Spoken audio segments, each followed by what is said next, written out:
కనిపించే మరి చెప్తాను నేను కూడా. ఇది హెడ్ మనం చేసినామా సిస్టమ్కి వాళ్ళు తగులుతానని చెప్పి తెచ్చాడు. కానీ కంప్లైంట్ ఏముందంటే మనకి వాల్ ఇది ఓపెన్ అయినాక ఇది క్లోజ్ అయినాక ఈ వాల్ ఓపెన్ కావాలన్నా, ఈ వాల్ ఇట్లా ఓపెన్ కావాలి, ఇది క్లోజ్ అయినాక. కానీ ఇది ఏమవుతుందంటే మనకి ఇప్పుడు ఎంత లూజ్ ఉంది ట్యాబ్లెట్,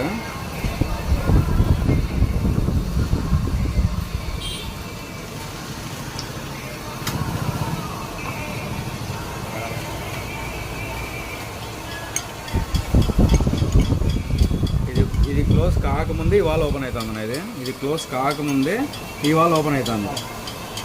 సమస్య అది. ఇది వాల్ క్లోజ్ అయినాక ఈ వాల్ ఓపెన్ కాదు, కానీ ఇది ఇంకా క్లోజ్ కాకముందే వాల్ ఓపెన్ అవుతుంది. ఇది క్యామ్సౌట్ ప్రాబ్లం. ఇది కొత్త క్యామ్సౌట్ వేసినారు. ఇది ఒరిజినల్ ప్యాకింగ్, డూప్లికేట్ వస్తుందో ఏమొస్తుందో ఇది ఇక్కడ మన అనంతపురం కాబట్టి తెలుస్తుంది. వేరే ఊరోళ్ళు అయితే ఏమనుకుంటారంటే వాళ్ళు వేరే వేసినారు, కంప్రెసర్ లేదు, బీటింగ్ నిలబడలే అనుకుంటారు. కానీ సమస్య ఇట్లా లోకల్ సామాన్లు వేస్తే ఇట్లా ఉంటుందా.